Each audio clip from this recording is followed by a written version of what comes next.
3, 2, 1। चलिए आज उनकी हार का मंजर देखते हैं जो हमेशा ही दूसरों के मौत की वजह बनते आए हैं। लेकिन अगर आप ये नहीं जानते कि किसी सांप का जहर आपकी मौत का कारण क्यों बन जाता है, तो आज की इस वीडियो में हम आपको इसके पीछे की खतरनाक वजह तो बताएंगे ही, लेकिन इसके बावजूद भी आज इन सांपों का बाजा बजना तो तय है। आप बस ये 8 मिनट मेरे नाम कीजिए और मुझे शुरू करने दीजिए।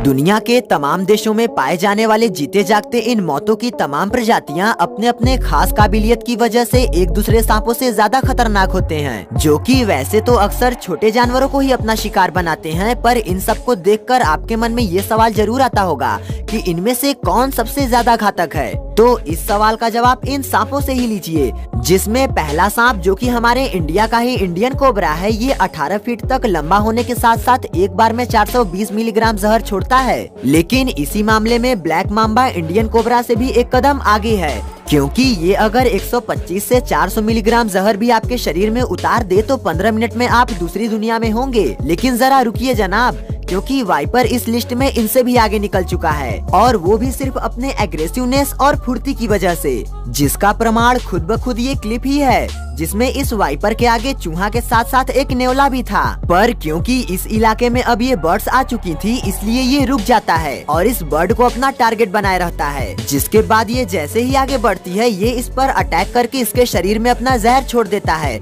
और जब ये मर जाती है तो ये तो इसे लेकर चला जाता है। लेकिन इस मामले में ताइपन स्नेक का कोई तोड़ नहीं है, और यही वो सांप है जो कि खतरनाक होने के मामले में नंबर 1 पर है, जिस वजह से इसे सांपों का बाप कहना गलत नहीं होगा, क्योंकि इस सांप के एक बाइट में सिर्फ 11 मिलीग्राम जहर होता है, और इनके एक बूंद जहर से ही करीब 100 लोगों की मौत हो सकती है। और वो कैसे होती है उसे आप इस क्लिप में गौर से देखिए, जहाँ ये दोनों मिलकर किंग कोबरा का जहर निकाल रहे हैं, जो कि दूसरे सांपों को भी खा जाता है। जहर निकालने के बाद जब इसके जहर को ह्यूमन ब्लड में मिलाया जाता है तो वो कुछ इस तरह से जम जाता है, और इसी तरह से खून के थक्के जमने की वजह से सिर्फ इंसान ही नहीं मरता, बल्कि एक ताइपन 25,000 चूहों को भी मार सकता है। पर यहाँ कोई ताइपन नहीं, बल्कि एक साइड वाइंडर स्नेक था, जो इस रेगिस्तान में अपनी भूख मिटाने के लिए निकल रहा था, और आगे जाकर ये रेत में छिपने के बाद चूहे को देखकर बाहर निकल आता है, और चूहे पर अटैक करके यहाँ तो ये इसे खा जाता है। पर ये चूहा सभी चूहों का बाप है, जो कि कंगारू रैट के साथ साथ निंजा रैट के नाम से भी जाना जाता है, क्योंकि इस क्लिप में आप देख सकते हैं कि जहाँ ये कंगारू रैट खाने की तलाश में था, तो यहीं एक लोमड़ी भी आ चुकी थी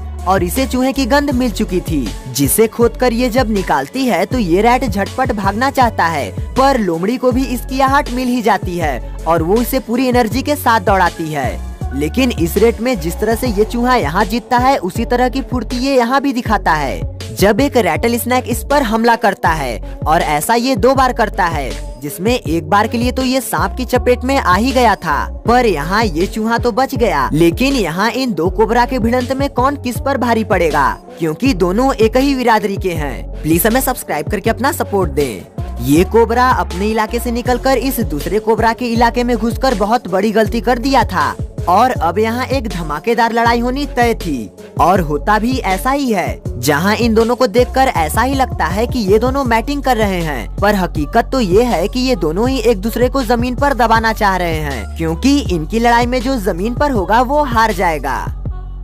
खैर, इस लड़ाई में तो आधे घंटे के बाद एक सांप इसमें तो सिर्फ हार ही मानता है, लेकिन यहाँ तो एक सांप दूसरे को निगल कर ही दम लेगा। दरअसल ये एक किंग कोबरा है, जो कि यहाँ से गुजरते वक्त अपने रास्ते में आने वाले किसी भी शिकार का बस इंतजार कर रहा था, ताकि वो इसके सामने आए और ये उसे मार सके। और जैसे ही इसे शिकार की गंध मिलती है, ये पेड़ पर चढ़ जाता है। वहीं इधर एक रैट स्नेक भी शिकार पर निकल चुका था, जिसे इस बात की बिल्कुल भी भनक नहीं थी कि आज ये खुद ही किसी का शिकार होने जा रहा है। ये तो अपना टारगेट इस चूहे को बनाया था, पर अब ये खुद ही इस कोबरा का टारगेट बन गया था, और कोबरा के आते ही चूहा यहाँ से निकल लेता है, जिसके बाद बिना समय गंवाए कोबरा भी इस पर अटैक कर देता है, जहाँ ये रैट स्नेक इसका थोड़ा सा भी विरोध नहीं कर पाता, और सीधा पूरा का पूरा इसका निवाला बनते हुए इसके पेट में चला जाता है। और इसी तरह का एक नजारा यहाँ भी देखने को मिलता है, जहाँ एक किंग कोबरा एक पिट वाइपर को अपना निवाला बना लेता है। अब बात करते हैं मैंटिस यानी टिड्डे की, जिसे कि अक्सर ही लोग इसके छोटे साइज की वजह से कमजोर समझ लेते हैं, पर शायद उन्हें नहीं पता कि यही छोटा सा कीड़ा एक बर्ड को भी मार सकता है। जी हाँ, आपने सही सुना, और इनकी क्रूरता इस क्लिप में तो आप देख ही रहे होंगे। जहां ये लिजार्ड इस पर हमला करने ही वाला होता है कि ये उल्टा इस पर ही हमला कर देता है और इसे खाना शुरू कर देता है। यहाँ तक कि ये तो सांप को भी मारकर खाते हैं। हाँ, वो बात और है कि वो बड़े साइज का एनाकोंडा नहीं बल्कि छोटे सांप होते हैं। सांप को कोई मकड़ी भी मार सकती है, ये सुनकर अपने कानों पर यकीन नहीं होता, लेकिन बताना चाहूँगा कि ऐसा बहुत बार हो चुका है। और यहाँ मैं किसी नॉर्मल मकड़ी की बात नहीं कर रहा, बल्कि ये मकड़ी है गोलियथ टेरेंटुला, जो कि मकड़ियों की बड़ी प्रजाति में गिनी जाती है। और जब सांप का सामना इनसे होता है तब क्या होता है वो तो आप इस क्लिप में और इस क्लिप में देख ही रहे होंगे, जहाँ की मौत के घाट उतरने वाले सांप तो फिर भी छोटे ही हैं, पर इस क्लिप में सांप पूरी तरह से वयस्क है और ये मकड़ी का शिकार करने के लिए उसी के बिल की ओर बढ़ रहा है, जहाँ की मकड़ी पहले से ही अपना जाल बिछाए रहती है और ये जैसे ही यहाँ पहुँचकर इस पर हमला करना चाहता है, ये मकड़ी इसी को दबोच लेती है और इसे मारकर इसे खाना शुरू कर देती है। अब जरा एक नजर इस क्लिप पर मारिए, जहाँ की मॉनिटर लिजार्ड और कोबरा दोनों एक दूसरे के दुश्मन बनकर खड़े थे और कोबरा इस पर स्ट्राइक कर रहा था, पर मॉनिटर लिजार्ड भी ऐसे कैसे हार मान लेता। ये भी यहाँ से पीछे हटता तो है, पर जाते जाते कोबरा के मुंह पर एक जोरदार स्ट्राइक करता है। अब जब हम बात जंगली बिल्लियों और सांपों की करें तो वैसे तो ऐसी भी कई फुटेज हैं जिनमें आप तेंदुए जैसे जानवर को भी इनकी कुंडली में लिपटकर अपनी जान गंवाते देखेंगे। और तो और इस लिस्ट में टाइगर जैसी बिल्लियां भी शामिल हो चुकी हैं, जो पाइथन को अपना ही निवाला बनाना चाह रही थी, पर खुद ब खुद आखिर में ये उनका ही निवाला बन जाती हैं। लेकिन जब इनका सामना जगुआर जैसे जानवर से होता है तो इनके साथ वही होता है जो यहाँ इस एनाकोंडा का होता है। यहाँ जगुआर पानी में एक एनाकोंडा को देख उस पर हमला करने लगता है, जिसके बाद एनाकोंडा भी इस पर अटैक करता है, लेकिन आखिर में जीत यहाँ जगुआर की ही होती है। यहाँ तक कि सिर्फ जगुआर ही नहीं बल्कि ब्लैक पैंथर भी इस काम को अंजाम दे चुका है और ग्रीन एनाकोंडा को जबड़ों में दबाते हुए उसे मारा है। पर इस काम में एनाकोंडा इस पैंथर को इतनी आसानी से नहीं जीतने देता और पानी में चला जाता है, जहाँ की ब्लैक पैंथर के लिए इसे मारना मुश्किल हो रहा था।